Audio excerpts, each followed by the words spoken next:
Hello friends, स्वागत है आप सभी का my dream classes YouTube channel पर। आज की क्लास में हम जो है आरआरबी ग्रुप डी केमिस्ट्री जो कि चैप्टर है मैटर्स, जिसको बोलते हैं हिंदी में पदार्थ, उसका इंट्रोडक्शन चैप्टर है, जिसमें से आरआरबी ग्रुप डी में काफ़ी क्वेश्चंस पूछे गए हैं और जो कि 2018 में सबसे ज़्यादा क्वेश्चन इस चैप्टर से पूछा गया है।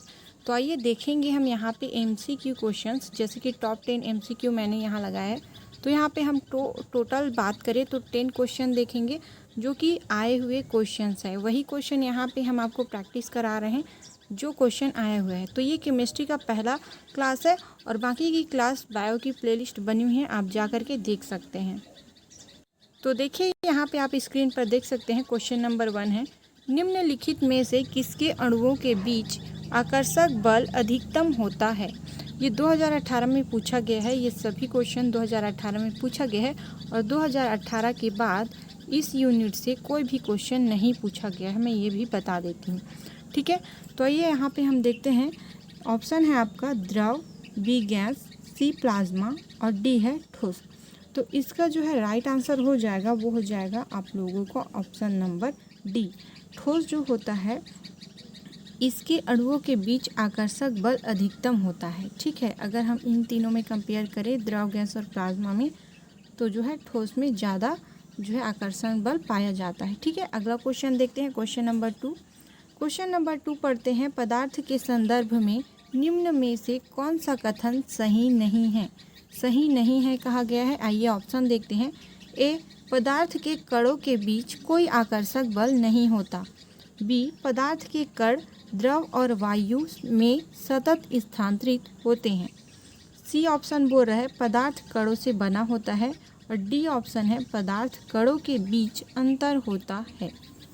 तो इसमें आप लोगों का राइट आंसर हो जाएगा ऑप्शन नंबर ए, पदार्थ के कणों के बीच कोई आकर्षक बल नहीं होता है। ठीक है, यहाँ पे ये ऑप्शन आप लोगों का सही हो जाएगा। आगे क्वेश्चन चलते हैं क्वेश्चन नंबर 3 की तरफ। ये रहा आप लोगों का क्वेश्चन नंबर 3। क्वेश्चन है, ठोस के कणों से निम्न संदर्भ में से क्या सही है। यहाँ पे क्या सही है बताना है, किसके संदर्भ में, ठोस के संदर्भ में। ठीक है, मतलब सॉलिड। ठीक है, ऑप्शन देखते हैं। ये यादृच्छिक रूप से गतिशील होते हैं। बी, उनके बीच बड़े अंतराल होते हैं। सी बोला गया है व्यवस्थित तरीके से विन्यासिक होते हैं, ये गलती से टाइप हो गया है। और डी है उनमें न्यूनतम आकर्षक होता है। तो इसके लिए क्वेश्चन 3 के लिए आपका जो राइट आंसर है वो हो जाएगा ऑप्शन नंबर सी, जो कि क्या है, व्यवस्थित तरीके से विन्यासित होते हैं। ठीक है, आगे देखते हैं। ऑप्शन नंबर सी आपका इसमें से राइट आंसर है। अब यहाँ पे देखेंगे क्वेश्चन नंबर 4। अभी तक वैज्ञानिकों द्वारा पदार्थ की कितनी अवस्था तय की गई है।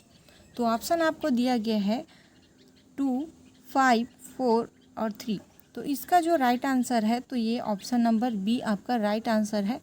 5 जो है प्रकार के आप लोगों को 5 तरीके से जो है पदार्थ की अवस्थाएं तय की गई है। अगर इसके नाम के बारे में बात करें, देखिए जो एक्स्ट्रा बता रही हूँ वही चीज़ें ज़्यादा इम्पॉर्टेंट है, क्योंकि क्वेश्चन सेम रिपीट नहीं होगा, लेकिन उन टॉपिक से क्वेश्चन आ सकते हैं। तो पहला तो आप लोग जानते होंगे, जैसे कि फर्स्ट हो गया आप लोगों का ठोस हो गया, दूसरा हो गया द्रव, तीसरा हो जाएगा आप लोगों का जो है प्लाज्मा एक होता है ना, और एक होता है बॉस-आइंस्टाइन कंडेंसेट। ठीक है, ये कंडेंसेट जो है वो मिला करके अगर बात करें तो 5 हो गया। कौन कौन से, द्रव हो गया, ठोस हो गया और गैस प्लाज्मा और बॉस-आइंस्टाइन कंडेंसेट। ठीक है, यहाँ पे थोड़ा सा समझेंगे जो पदार्थ होता है वो होता क्या है। ठीक है, ये तय कर पाएंगे तभी आप जो है आंसर क्लियर कर पाएंगे, क्योंकि ऐसे क्वेश्चन पूछे जाते हैं। तो जो पदार्थ होता है वो पूरे ब्रह्मांड में जितनी भी विषय वस्तु हैं, ऐसी विषय वस्तु जो अपना जगह घेरती हैं, स्थान घेरती हैं और जिसमें द्रव्यमान होता है, तो उसी को क्या कहा जाता है, आपका पदार्थ कहा जाता है या मैटर कहा जाता है। आइए देखते हैं अगला क्वेश्चन। ये यहाँ पे देखिए लिख करके भी दे दिया गया है, तो ये सभी चीज़ें यहाँ पे लिखा हुआ है। देखिए पदार्थ, मैटर, जो पूरे ब्रह्मांड की विषय वस्तु है, वो सभी वस्तु जो स्थान घेरती है और जिनमें द्रव्यमान होता है उसे ही पदार्थ कहते हैं, द्रव कहते हैं, मैटर कहते हैं। ठीक है, ये 5 अवस्थाएं यहाँ पे लिखी हुई है, आप देख सकते हैं इसको। चलिए यहाँ पर देखेंगे क्वेश्चन नंबर 5 आप लोगों को दिख रहा होगा स्क्रीन पर। खाली स्थान में विसरण अत्यधिक से होता है। तो यहाँ पे ऑप्शन है ठोस, द्रव, गैस और प्लाज्मा।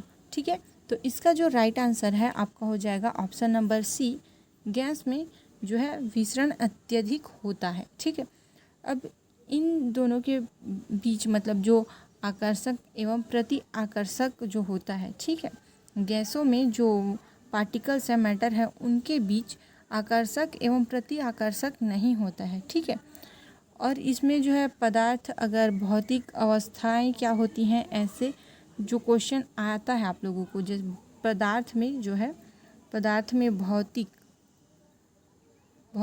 अवस्थाएं क्या है, ठीक है, क्या है, तब आपको क्या बताना है देख लीजिए यहाँ पे। जैसे कि एक हो गया ठोस और गैस, ठीक है, द्रव हो गया। ठीक है, ये 3 आप लोगों को भौतिक अवस्थाओं में बतानी है। चलिए चलते हैं। तो देखिए यहाँ पर स्क्रीन पर आप लोगों को क्वेश्चन नंबर 6 दिखाई दे रहा होगा। खाली स्थान एक शुद्ध पदार्थ है। तो ऑप्शन है चीनी का घोल, मीथेन, दूध और वायु। अगर राइट आंसर की बात करूँ तो यहाँ पे आप लोगों का राइट आंसर हो जाएगा ऑप्शन नंबर बी, मीथेन एक शुद्ध पदार्थ है। ठीक है, देखिए मीथेन ये जो है दलदली भूमि पर पाई जाती है। ठीक है, दलदली भूमि पर पाए जाने से इसका जो नाम है, एक और नाम बोला जाता है, वो क्या है आप कमेंट बॉक्स में कमेंट करेंगे अगर आपको मालूम होगा, और अगर आपको मालूम नहीं होगा तो मैं कल के वीडियो में आप लोगों को बताऊंगी। ठीक है, यहाँ पे देख लेंगे, यह जो है दलदली क्षेत्र में पाया जाता है। ठीक है, दलदली भूमि में पाया जाता है, इसीलिए इसका जो एक और नाम है वो पड़ा है। तो आप लोग कमेंट में बताएंगे। ठीक है, चलिए चलते हैं क्वेश्चन नंबर 7 की तरफ। तो यहाँ पर क्वेश्चन नंबर 7 आप देख सकते हैं स्क्रीन पर, निम्नलिखित में से कौन सा एक भौतिक परिवर्तन है। देखिए, अंगूर का किण्वन होना, ठीक है, किण्वन होना जो होता है, और बी है फलों का पकना, सी है बर्फ़ का पिघलना, और डी है दूध से दही का बनना। इसमें से बताना है भौतिक परिवर्तन कौन सा है। तो इसका आप लोगों का जो है राइट आंसर हो जाएगा ऑप्शन नंबर सी, बर्फ़ का पिघलना क्या है, एक भौतिक परिवर्तन है। ठीक है, आगे देखते हैं क्वेश्चन नंबर 8। देखिए, तो क्वेश्चन नंबर 8 पूछा जा रहा है आपसे, खाली स्थान एक यौगिक नहीं है। ऑप्शन ए है लेड, बी चौक, सी हाइड्रोजन सल्फाइड, डी है सल्फाइड डाइऑक्साइड। ठीक है, सल्फर डाइऑक्साइड है डी। तो इसका जो है राइट आंसर हो जाएगा आपका ऑप्शन नंबर जो है ए, जो है राइट आंसर है ए, लेड। ठीक है, लेड राइट आंसर है इसमें। इसको 2018 में पूछा गया है। ठीक है, देखते हैं क्वेश्चन नंबर 9। क्वेश्चन नंबर 9 पूछा जा रहा है, निम्नलिखित में से कौन सा अवलोकन हमें यह निर्धारित करने में मदद करता है कि रासायनिक अभिक्रिया हुई है या नहीं। ठीक है, ऑप्शन देखते हैं, ए अवस्था में परिवर्तन, गैस की उत्सर्जन, रंग बदलना, ये सभी। ऑप्शन नंबर डी है ये सभी विकल्प। ठीक है, इससे पहले कि मैं आप लोगों को आंसर बताऊं, आप लोग थोड़ा सा समझिएगा। ठीक है, अवस्था में जो परिवर्तन होता है ना, वो तो गैस की उत्सर्जन जो है अवलोकन करते हैं, तो गैस की उत्सर्जन होगी और अवस्था में भी परिवर्तन होगा, रंग भी बदलेगा। इसका मतलब आता है आप लोगों का option number D right answer हो जाएगा। ठीक है, यहाँ पे जब कोई भी नया प्रोडक्ट बनता है, ठीक है, दो या दो से, ठीक है, 2 या 2 से जब अधिक चीज़ें आकर के आपस में जो है अभिक्रिया करती हैं, जो पदार्थ हैं वो आपस में अभिक्रिया करती है, संपर्क में आते हैं, तब जाके कोई नया पदार्थ बनता है। ठीक है, तो जाहिर सी बात है, जब कोई 2 पदार्थ जो है आपस में मिलेगा तो उसकी अवस्था में भी परिवर्तन होगा, गैस उत्सर्जन भी होगा और रंग भी बदलेगा। इसीलिए ये सभी विकल्प जो हैं सही हैं।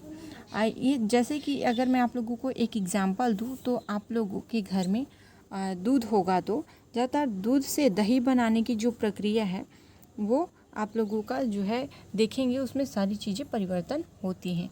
ठीक है, आइए चलते हैं क्वेश्चन नंबर 10, और ये हमारा लास्ट क्वेश्चन है। आप चैनल को ज़रूर सब्सक्राइब कर लें। यहाँ पे जो भी क्वेश्चन बताया जा रहा है वो मोस्ट इम्पॉर्टेंट है और पूछा गया है। ठीक है, देखिए यहाँ पे 10वां नंबर का जो क्वेश्चन है वो लास्ट क्वेश्चन है, निम्न में से कौन सा रासायनिक प्रक्रिया का उदाहरण नहीं है। नहीं है लिखा गया, आप ध्यान देंगे। ऑप्शन ए है शरीर में भोजन का पाचन, बी है दूध का दही बनना, जल का जल वाष्प में परिवर्तन, और डी है लोहे में जंग लगना।